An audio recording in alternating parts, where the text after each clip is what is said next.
unsa man day kung wala ta na nga wala ta, for example, nako sa usa ka street, then nilabang ko sa lain nga street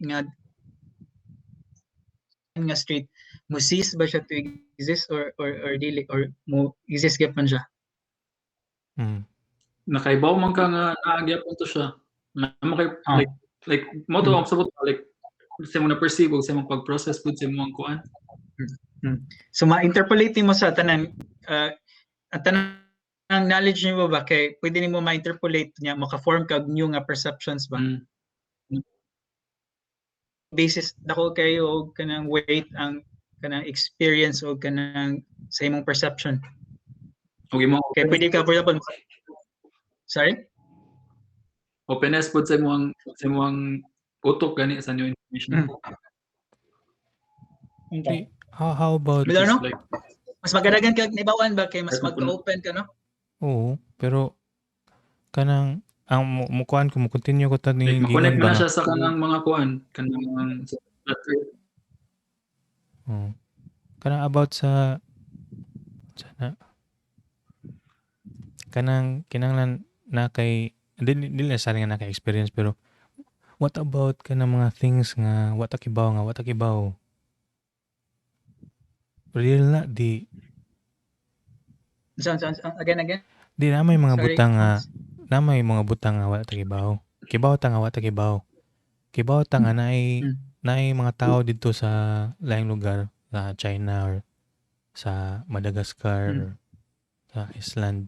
Kibaw ta naay mga tao dito ron, pero wow kailan nila may ana ba, so kibaw ko nga wala ko kibaw na, pero naay mga butang nga wala ko kibaw nga wa ko kibaw gyud nga napay mga things nga kinahanglan pa i-discover ba nga wa ta kibaw nga naa gyud na siya. So unsa man nga mga butang real na or di kay exist ba gyud na, di ba necessary nga I think dili man necessary nga wala na sila kay tungod nga wala na to na wa ta kibaw nga naa din na sila nga na ba.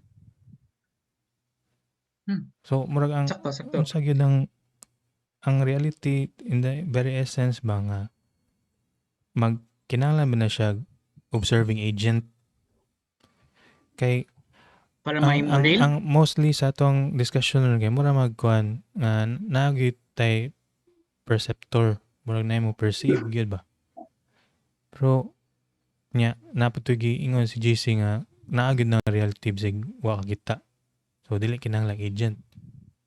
So unsa man gyud kinahanglan ba nato i-settle ng duha or dili necessarily nga kanang duha nato nga gingon nun, which is amat lang kung maka-acknowledge ba mo nga different yun na siya na kinahanglan og agent o kay subjective man or dili necessary nga na agent, naara gyud na siya din exist bisig way tao. Kaya bisig karon nga na pwede siguro ang description nato sa reality kay kuan man kayo human centric ba sa atong point of view ba, tungod mga rational ta sa ato ang definition nga mo ni ang rationality. So pwede siguro pwede makasify siguro nga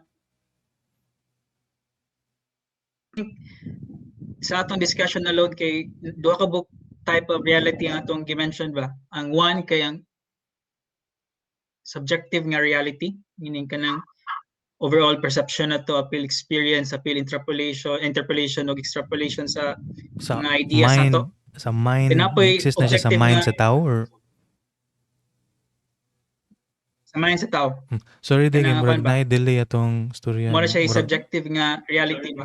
Pasensya na murag ko mo putol. Mo cut off niya, sorry kayo. Pero padayon Noms. Okay.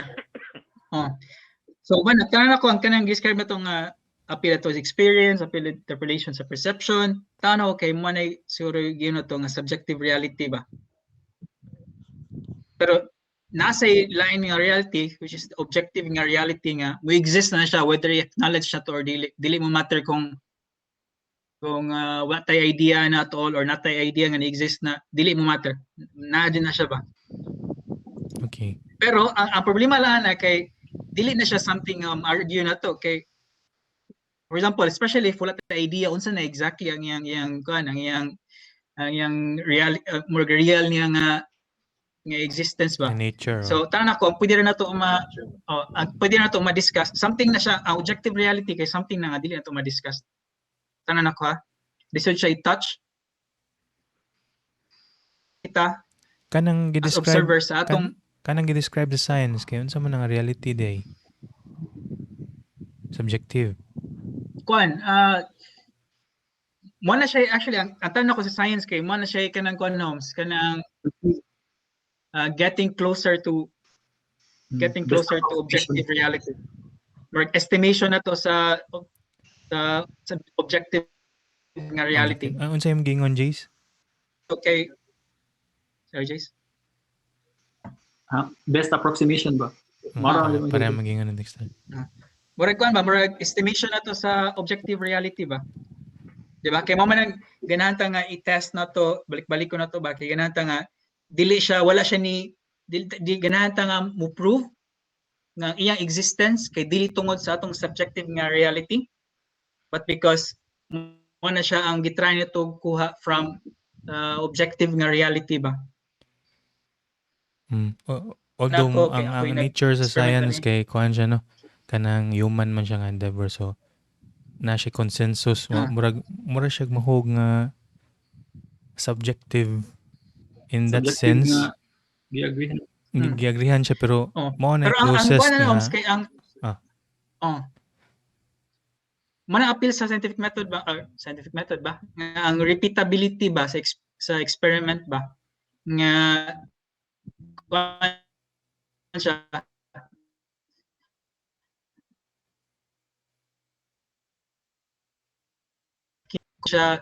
ang reality sa existence ang existence na nga results ba kay dili siya subjective ba.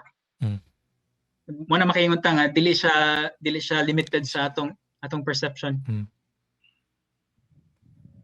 So lahi ra ng pure nga subjective ra gyud nga murag ako ra ning opinion kaysa sa kanang mga ni aging rigorous nga process sa scientific method. Ang kana usa sa nasa repeatability sa kinamay butang nga tanang tao ani Holmes tanan ako kay nay butang sa reality sa wala kay bawo. Unsa to? Ibalik kay Holmes. Kaya na putol-putol. Nay part sa reality, sa objective reality sa universe nga walay kay bawo maski usa na to. Maka-agree ka na dili. Maka-agree mo na dili. Mo to mga butang nga wa ta kibaw nga wa ta kibaw. Agree ko. Di ba? Lahi po ng kanang ang ubang tao kay wa kay bawo sa subjective nga reality kay possible nga wa siya kay bawo ana tungod lang kay wa siya ka experience or wala siya kagi sa iyang studies, wa siya ka manang dili niya ma-associate sa iyang knowledge ba. Mao na mga wala pa siya ka experience knowable unknowns o mga unknowable unknowns. No. Mali na way or na method para makaibawan ang mga butang.